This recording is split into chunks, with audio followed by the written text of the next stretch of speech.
घराचे गिलाव्याचे काम करण्यासाठी आलेल्या मिस्त्रीसोबत बायकोचे शरीर संबंध पुढे घडले भयंकर। आजकाल सर्वसामान्य गृहिणींच्या मनातही कामुकतेने थैमान घातलेले आहे।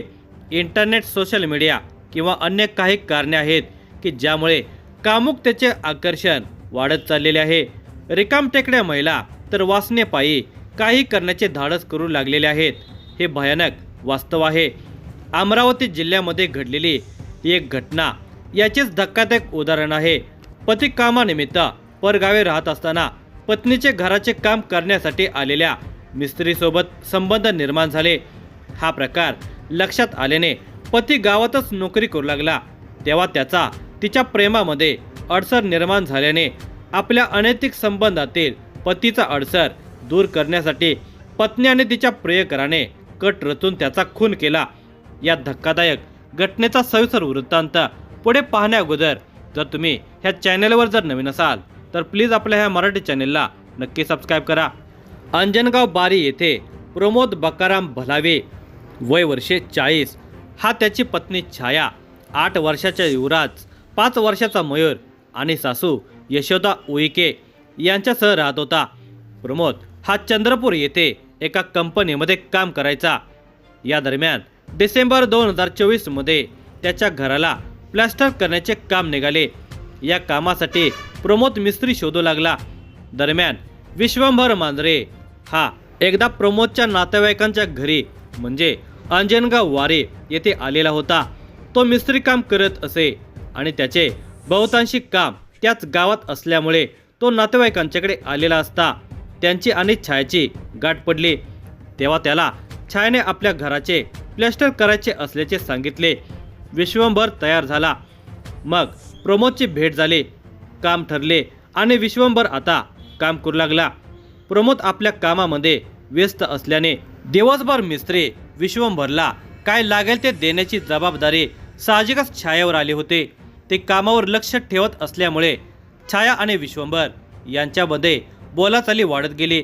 बोलण्यातून दोघांच्यातील जवळीकता इतकी वाढली की जगाचा विसर पडून ते प्रेमामध्ये पडले। नवरा मुले संसार हे सगळे विसरून छाया विश्वंभरच्या प्रेमामध्ये गुरफटून गेली। दोघांच्यामध्ये अनैतिक संबंध निर्माण झाले। ती विश्वंभरच्या प्रेमामध्ये इतकी रमून गेली होती की तिला नवऱ्याचा विसरच पडलेला होता। ती विश्वंभरला दिवसात 7-8 वेळा कॉल करायची, पण नवऱ्याला 5-7 दिवसामध्ये एकही कॉल करत नव्हते। तिच्या वागण्यातील बदल प्रमोदच्या लक्षात आलेला होता, पण ती कामात असल्याने फोन करत नसेल अशी मनाची समजूत त्याने काढलेली होती। तो दिवाळीमध्ये गावी आला तेव्हा त्याला पत्नी छाया बरेचदा मोबाईलवर बोलत असल्याचे दिसून आले। आपण कामासाठी जातो तेव्हा तर कधी फोन करत नाही, मग मी आता घरी आलो तरी ती कोणाशी इतका वेळ बोलत असेल असा प्रश्न त्याला पडला। दुसरीकडे मित्र आणि नातेवाईकांच्याकडून त्याला काही संकेत मिळत गेले। गावामध्ये सुरू असलेली कुजबूज त्याच्या कानावर गेली आणि त्याला पत्नीच्या प्रतापाची कुणकुण लागली। मग मात्र त्याने घर सोडून चंद्रपूरला राहण्यापेक्षा गावातच नोकरी करण्याचा आणि पत्नीवर लक्ष ठेवण्याचा मार्ग स्वीकारला। तो तिथेच एका काच कंपनीमध्ये कामास लागला। आता आपला नवरा काही कामासाठी परगावे जाणार नाही हे छायाच्या आता लक्षात आलेले होते। तिच्यावर आता बंधनही आलेले होते। छाया आणि विश्वंभर यांच्या भेटीमध्ये फार मोठे अंतर पडलेले होते। दोघांच्या भेटीगाठीमध्ये अडसर निर्माण झालेला होता, पण दोघांच्या मनामध्ये प्रमोदबद्दल तिरस्काराची भावना वाढत गेली। प्रमोदला आपल्या रस्त्यातून दूर करायचा त्याने विचार केला। दिनांक 10 नोव्हेंबर रोजी दुपारी विश्वंभर बडनेरा येथे आलेला होता। तिथे त्याची भेट छायासोबत झाली। त्या दोघांनी मिळून देवीचे दर्शन घेतले। त्यानंतर जेवण करून त्या दोघांनी प्रमोदचा अडसर बाजूला करण्याचा एक कट रचला। तो नसेल तर आपल्याला कोणी अडवणार नाही असे त्या दोघांना वाटत होते, त्यामुळे प्रमोदला ठारच मारायचे असे ठरले। त्यासाठी त्या दोघांनी तिथे एक कोयता खरेदी केला। विश्वंभरने जंगलामध्ये त्याची दुचाकी उभी करावी। तिथेच लघुशंकेच्या बहाण्याने छायाने नवऱ्यास गाडी थांबवायला सांगायचे। प्रमोदने गाडी थांबवली की विश्वंभर त्याचा तिथेच खून करेल आणि मग दोघांनी तिथून पसार व्हायचे असे ठरले।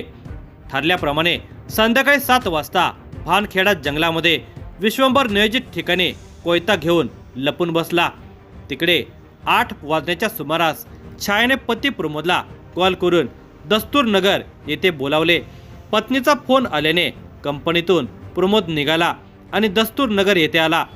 तेथून मोटारसायकलवरून आपण जंगलामार्गे गावी जाऊ असे तिने प्रमोदला सांगितले।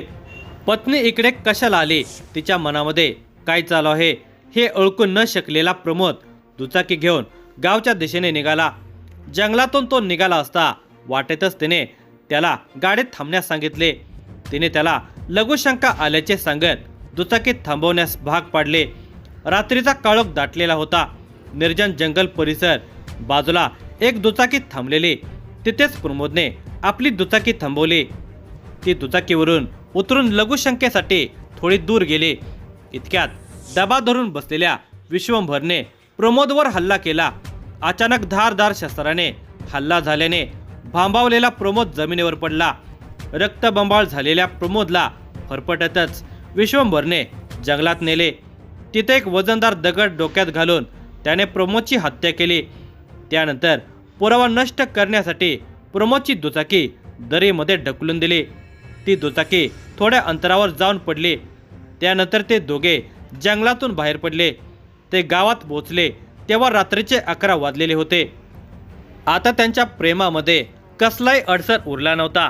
आपल्या पतीचा विश्वासघात करून जीव घेतलेल्या व्यभिचारी छायाने प्रियकराला रात्रभर आपल्या जवळ थांबवून घेतले। पहाटे 5 वाजता तो तेथून निघाला। त्यानंतर छाया आता बचावासाठी सक्रिय झाली।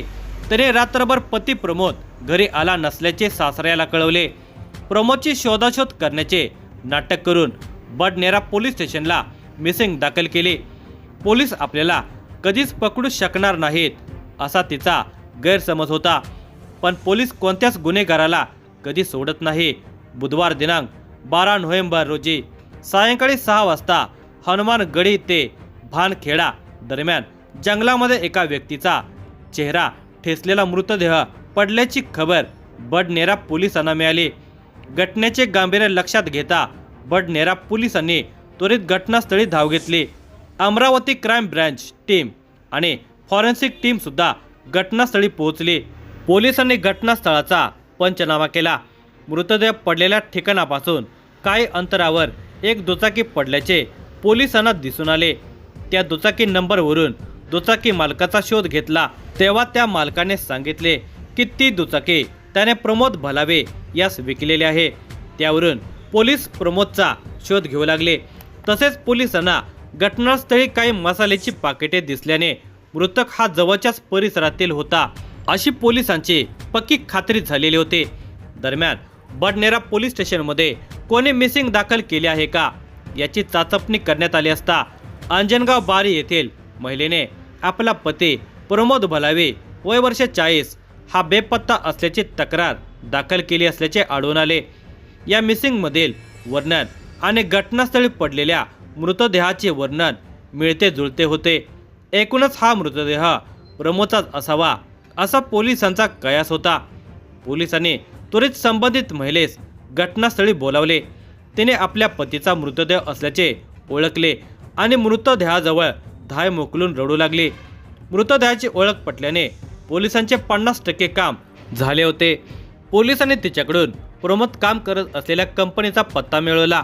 दुसरीकडे सारे कायद्याची सर्व सोपस्कार पूर्ण करून मृतदेह शवविच्छेदनासाठी पाठवण्यात आला।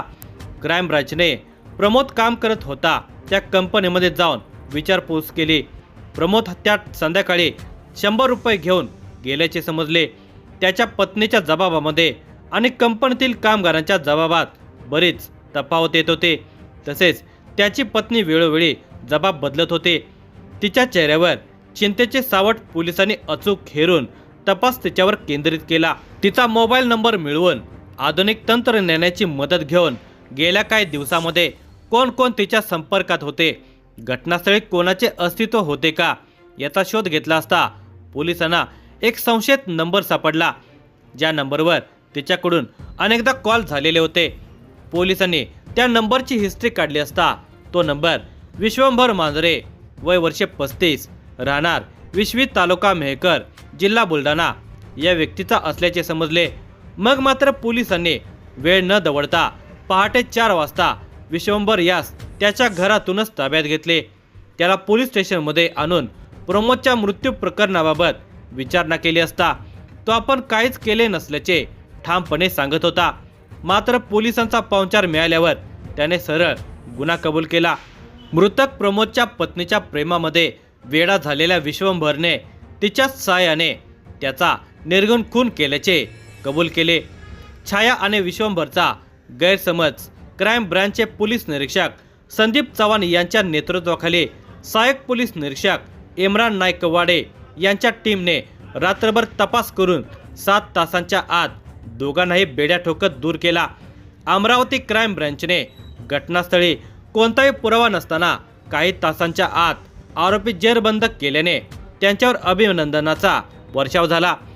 या घटनेचा तपास पोलीस आयुक्त अरविंद चावरिया, पोलीस उपायुक्त गणेश शिंदे, रमेश धुमाळ, श्याम घुगे, सहाय्यक पोलीस आयुक्त शिवाजी बचाते, क्राईम ब्रँचचे पोलीस निरीक्षक संदीप चव्हाण यांच्या नेतृत्वाखाली सहाय्यक पोलीस निरीक्षक इम्रान नायकवाडे, अनिकेत कासार, पोलीस अंमलदार दीपक सुंदरकर, संभाजी केंद्रे, मनोज ठोसर, संग्राम भोजने, अतुल संबे, राजिक राहिल्यावाले, राहुल ढेंगेकर, नरेश मोहिरीर, सुषबा आठवले यांनी हा तपास यशस्वीरित्या पूर्ण केला.